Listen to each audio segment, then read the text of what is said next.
श्री विष्णु पुराण प्रथम अंश पहला अध्याय ग्रंथ का उपोद्घात।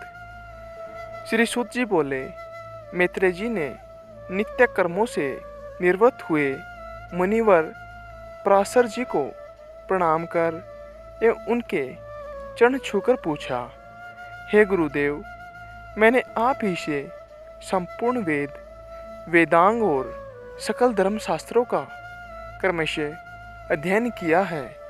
हे मुनि श्रेष्ठ, आपकी कृपा से मेरे विपक्षी भी मेरे लिए यह नहीं कह सकेंगे कि मैंने संपूर्ण शास्त्रों के अभ्यास में परिश्रम नहीं किया। हे धर्मज्ञ, हे महाभाग, अब मैं आपके मुखारविंद से यह सुनना चाहता हूँ कि यह जगत किस प्रकार उत्पन्न हुआ और आगे भी दूसरे कल्प के आरंभ में कैसे होगा, तथा हे ब्राह्मण, इस संसार का उपादान कारण क्या है? यह संपूर्ण चराचर किससे उत्पन्न हुआ है? यह पहले किस में लीन था और आगे किस में लीन हो जाएगा? इसके अतिरिक्त आकाश आदि भूतों का परिमाण, समुद्र, पर्वत तथा देवता आदि की उत्पत्ति, पृथ्वी का अधिष्ठान और सूर्य आदि का परिमेय तथा उनका आधार, देवता आदि के वंश, मनु, मनवंतर, बार बार आने वाले चारों युगों में विभक्त, कल्प और कल्पों के विभाग, प्रलय का स्वरूप, युगों के पृथक पृथक संपूर्ण धर्म, देव ऋषि और राज ऋषियों के चरित्र, श्री व्यास जी कृत वैदिक शाखाओं की यथावत रचना तथा ब्राह्मण आदि वर्ण और ब्रह्मचारी आदि आश्रमों के धर्म, ये सब हे महामुनि शक्ति नंदन, मैं आपसे सुनना चाहता हूँ। हे ब्राह्मण, आप मेरे प्रति अपना चित्त प्रसादनोन्मुख कीजिए, जिससे हे महामुने मैं आपकी कृपा से यह सब जान सकूं। श्री पराशर जी बोले, हे धर्मज्ञ मित्र, मेरे पिताजी के पिता श्री वशिष्ठ जी ने भी जिसका वर्णन किया था, उस पूर्व प्रसंग का तुमने मुझे अच्छा स्मरण कराया। इसके लिए तुम धन्यवाद के पात्र हो। हे मित्र, जब मैंने सुना कि पिताजी को विश्वामित्र की प्रेरणा से राक्षस ने खा लिया है, तो मुझे बड़ा भारी क्रोध आया। तब राक्षसों का ध्वंस करने के लिए मैंने यज्ञ करना आरंभ किया। उस यज्ञ में सैकड़ों राक्षस जलकर भस्म हो गए। इस प्रकार उन राक्षसों को सर्वथा नष्ट होते देख मेरे महाभाग पितामह वशिष्ठ जी मुझसे बोले, ए वत्स, अत्यंत क्रोध करना ठीक नहीं, अब इसे शांत करो। राक्षसों का कुछ भी अपराध नहीं है। तुम्हारे पिता के लिए तो ऐसा ही होना था। क्रोध तो मूर्खों को ही हुआ करता है, विचारवानों को भला कैसे हो सकता है? वत्स, भला कौन किसको मारता है?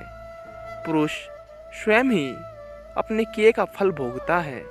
हे प्रियवर, यह क्रोध तो मनुष्य के अत्यंत कष्ट से संचित यश और तप का भी प्रबल नाशक है।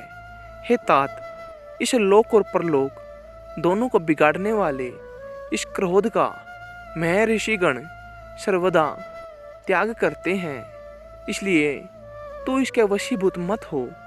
अब इन बेचारे निरपराध राक्षसों को दग्ध करने से कोई लाभ नहीं।